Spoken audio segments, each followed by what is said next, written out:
أشهد أن لا إله إلا الله.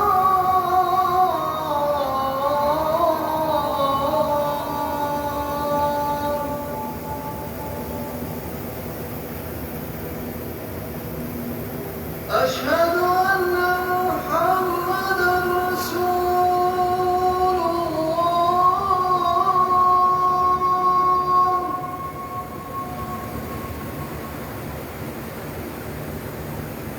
أشهد أن محمدًا رسول الله.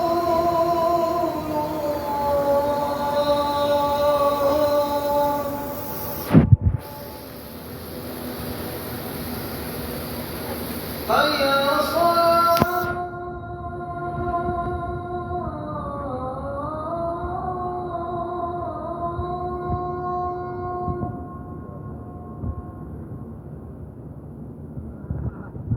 حي على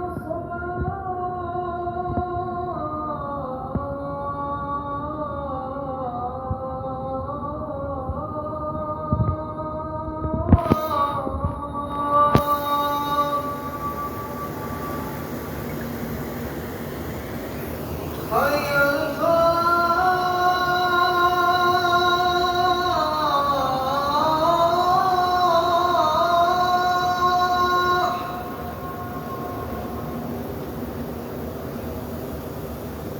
حي على الفلاح.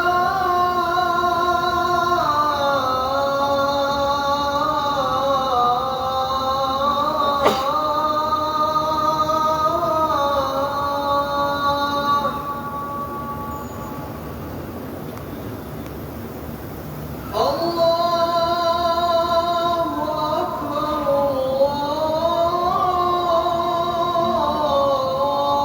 الله أكبر.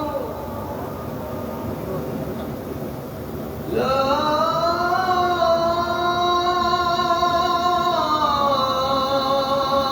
إله إلا الله.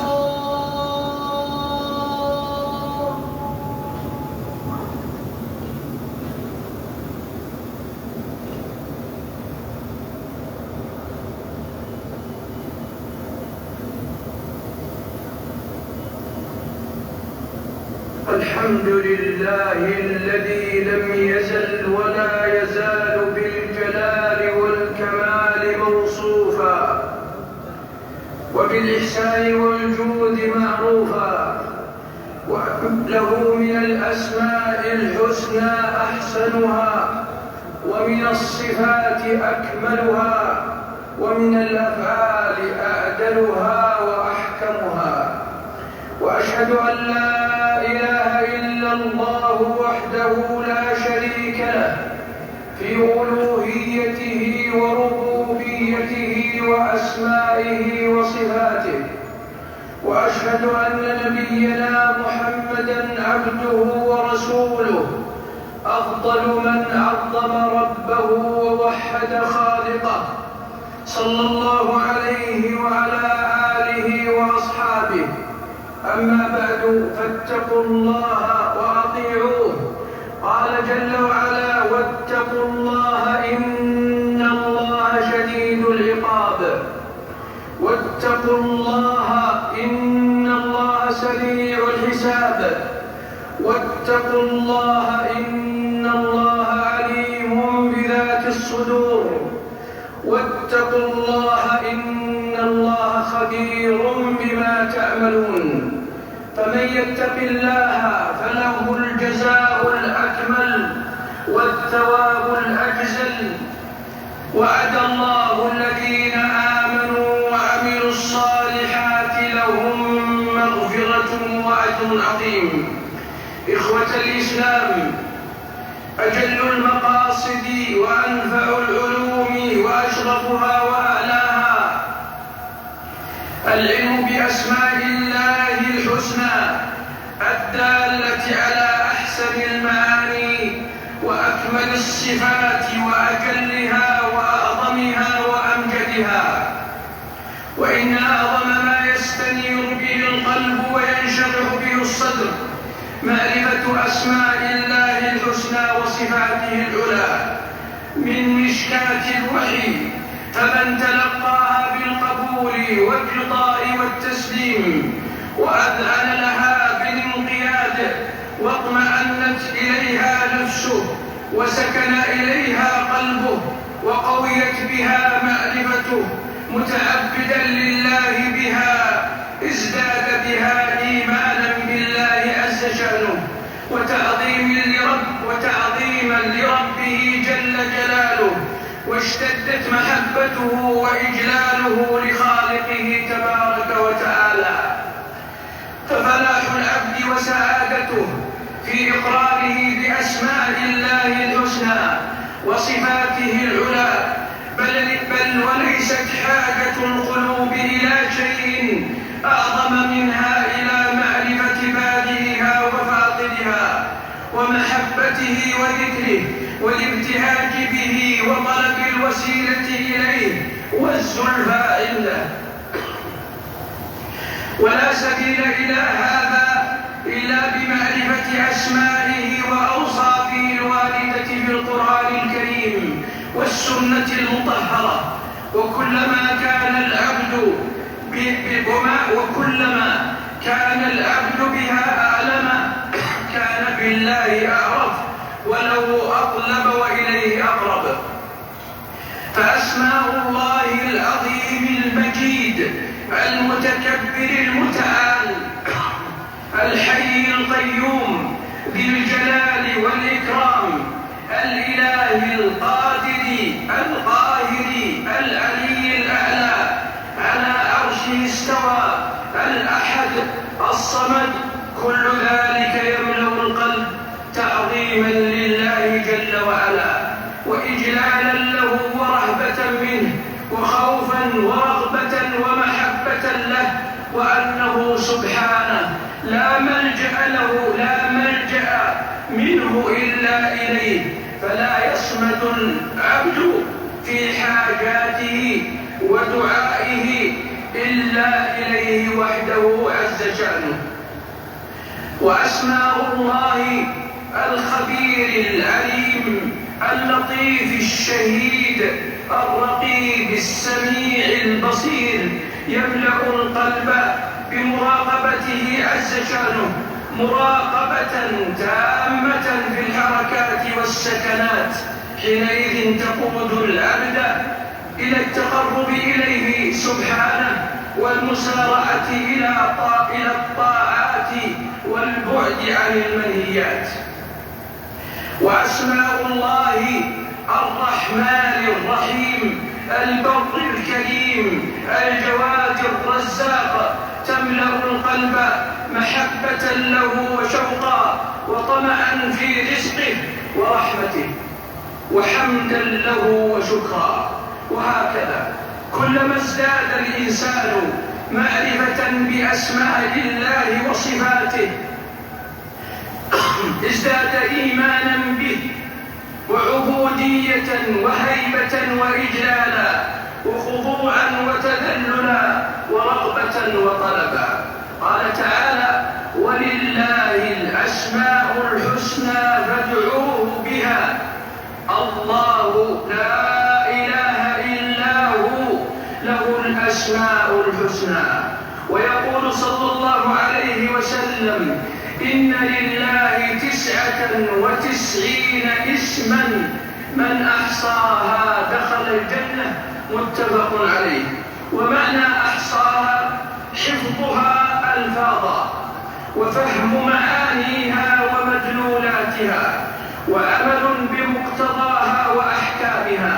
والمعنى أن يثبت العبد لله سبحانه ما أثبتته نصوص القرآن والسنة من الأسماء والصفات على ظاهرها اللائق بكمال الله جل وعلا من غير تحريف ولا تعطيل ولا تمثيل ولا تكييف بكيف يعقله البشر، إذ لا يعلم كيفية ذاته وصفاته إلا هو سبحانه، فهو مما استأثر الله بعلمه، فلا سبيل إلى الوصول إلى معرفة الكيفية. قال جل وعلا: ليس كمثله شيء وهو السميع البصير. هل تعلم له سميا؟ ولم يكن له كفوا أحد. فهو الإله الجامع للأسماء الحسنى والصفات، فهو الإله الجامع للأسماء الحسنى ولصفات الكمال والجمال ونعوت العظمة والجلال، سبحانه لا نحصي ثناء عليه. وأيضا ينفي العبد عن ربه جل وعلا ما ورد نفيه في النصوص مع إثبات كمال ضد المنفي. فمثلا ينفي عنه الظلم ويعتقد أن ذلك يتضمن كمال عدله سبحانه، ونفي العجز عنه جل وعلا يتضمن كمال علمه واقتداره عز شأنه. فلا بد من معرفة أسمائه سبحانه لفظا ومعنى ومدلولا وتعبدا له عز شأنه بمقتضى ذلك، وأن يدعو الله جل وعلا بهذه الأسماء دعاء عبادة وثنى ودعاء مسألة وطلب. ففي دعاء العبادة إذا علم أن الله هو القوي المتين العزيز الحكيم توكل على ربه وحده وركن إلى خالقه وقطع الالتفات إلى غيره من المخلوقات مهما عظم شأنه. وهكذا متى علم أن ربه تواب رحيم غفور حليم سارع بالتوبة إلى ربه والإنابة إلى خالقه. ومتى علم أنه سبحانه الرقيب الشهيد السميع البصير اللطيف الخبير أوجب له ذلك الخوف من معصية ربه والخشية من إلهه. وأما دعاء المسألة والطلب فيدعو الإنسان ربه بها بما يناسب حاجته، كأن يقول يا رحمن ارحمني، يا غفور اغفر لي، يا تواب تب علي، يا رزاق ارزقني.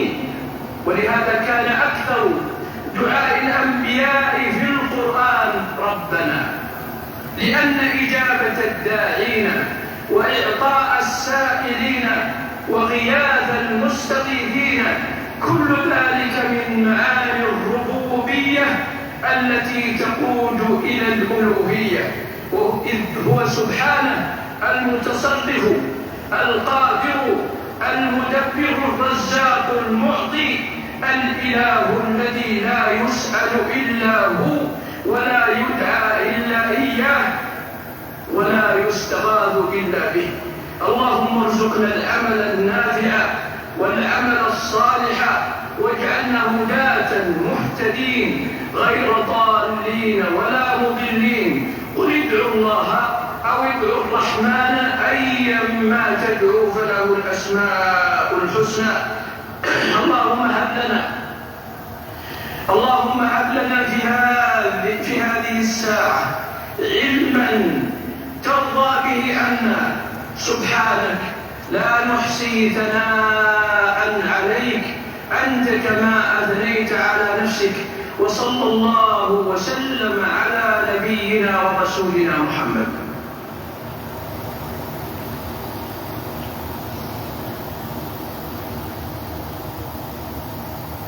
الحمد لله حمدا لا ينفد، وأشهد أن لا إله إلا الله وحده لا شريك له شهادة من أفرده بالألوهية وله وحده تعبد. وأشهد أن نبينا محمدا عبده ورسوله أفضل من لخالقه عظم ووحد. اللهم صل وسلم عليه وعلى آله وأصحابه صلاة لا تنتهي ولا تنفد. عباد الله، إن الواجب على المسلمين التعاون على البر والتقوى، ومن ذلك أن من أراد الحج فعليه الالتزام بما اتفق عليه المسلمون، بأن يكون الحج عن طريق التصحيح النظامي، والذي يمكن لصاحب الفريضة أداء حجه، وذلك مما دلت مقاصد الشريعة على وجوب الالتزام به. فتعاونوا على البر والتقوى يرحمكم الله. عباد الله، أكثروا من الصلاة والتسليم على النبي الكريم، اللهم صل وسلم وبارك عليه وعلى آله وأصحابه إلى يوم الدين. اللهم ارض عن الخلفاء الراشدين وعن الآل والصحابة أجمعين. اللهم وفقنا لرضاك، اللهم وفقنا لرضاك، اللهم وفقنا لرضاك، وأعنا على ذكرك وشكرك وحسن عبادتك. اللهم اغفر للمسلمين والمسلمات والمؤمنين والمؤمنات الأحياء منهم والأموات. اللهم اغفر للمسلمين والمسلمات والمؤمنين والمؤمنات الأحياء منهم والأموات. اللهم اغفر للمسلمين والمسلمات الأحياء منهم والأموات يا ذا الجلال والإكرام. اللهم وفق خادم الحرمين الشريفين وولي عهده إلى ما تحب وترضى، وبارك في أعمالهما وكلهما معينا ومسددا.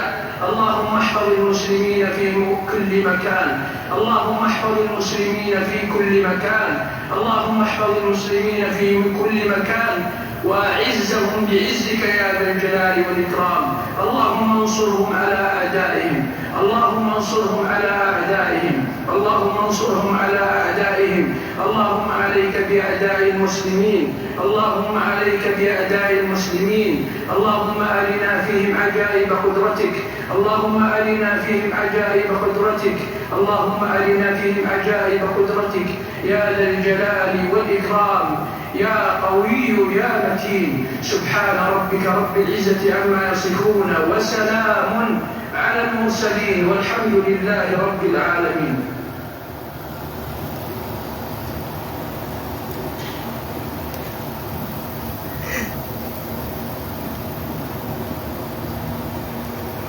الله أكبر الله أكبر. أشهد أن لا إله إلا الله، أشهد أن محمدا رسول الله. حي على الصلاة، حي على الفلاح، قد قامت الصلاة، قد قامت الصلاة. الله أكبر الله أكبر، لا إله إلا الله. استووا اعتدلوا. الله أكبر. الله أكبر.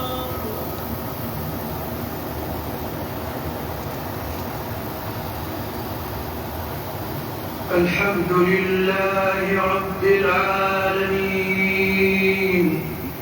الرحمن الرحيم، مالك يوم الدين.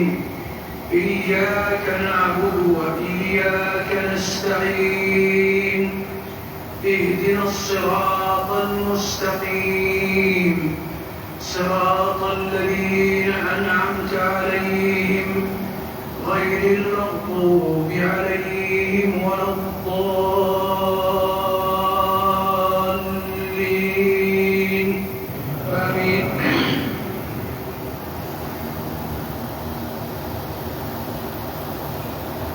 قل ادعوا الله أو ادعوا الرحمن، أيما تدعوا فله الأسماء الحسنى.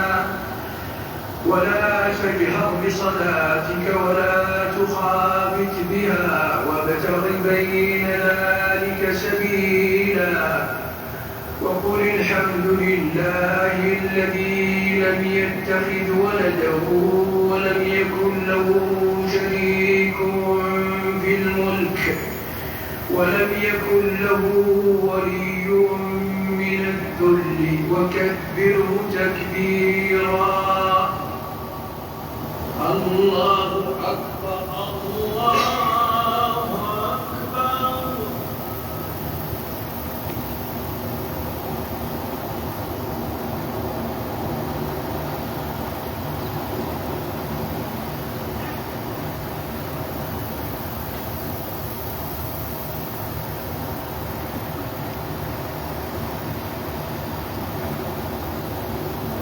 سمع الله لمن حمده ربنا ولك الحمد.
الحمد لله رب العالمين الرحمن الرحيم مالك يوم الدين إياك نعبد وإياك نستعين اهدنا الصراط المستقيم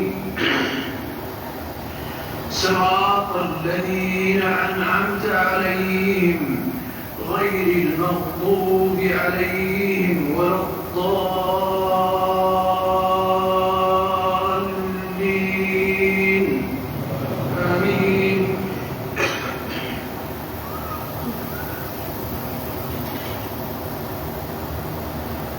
قل هو الله أحد الله الصمد لم يلد ولم يولد ولم يكن له كفوا أحد. الله أكبر الله أكبر.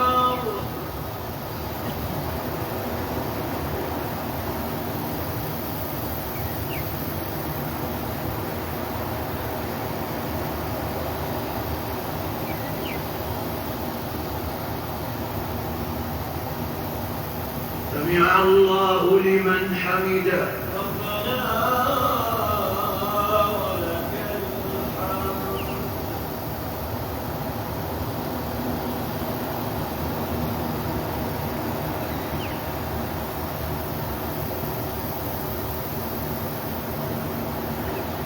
الله أكبر الله أكبر. الله أكبر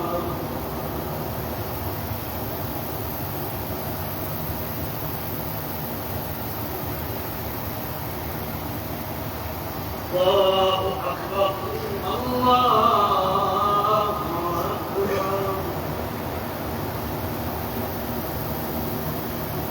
الله أكبر الله أكبر.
ورحمة الله. السلام عليكم ورحمة الله.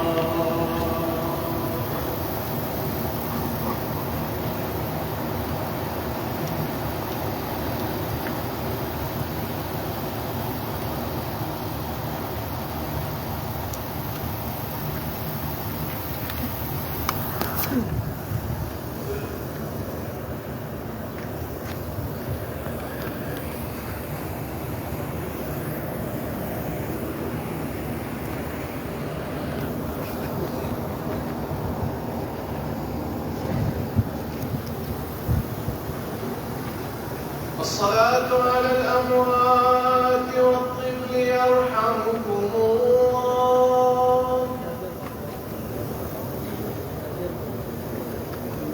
अभी जनाजा होगा इंशाल्लाह, उसके बाद आपके कमेंट भी रीड करूँगा।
السلام عليكم ورحمة الله.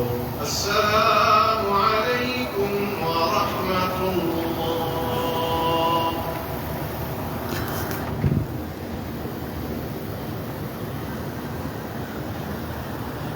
जितने भी इस वीडियो को देख सलाम के लिए कह रहे हैं, आप सबका सलाम मेरे बरकरार पेश करता हूँ। जितने भी दुआओं के लिए कह रहे हैं, अल्लाह से दुआ, अल्लाह से मेरे सदके कह का सदके आपकी हाथ में ये न जो आपको मंजूर फरमाए, रहमत में रखे, जल्दी बआदम हाजिर से फरमाए, मकम नहीं करता।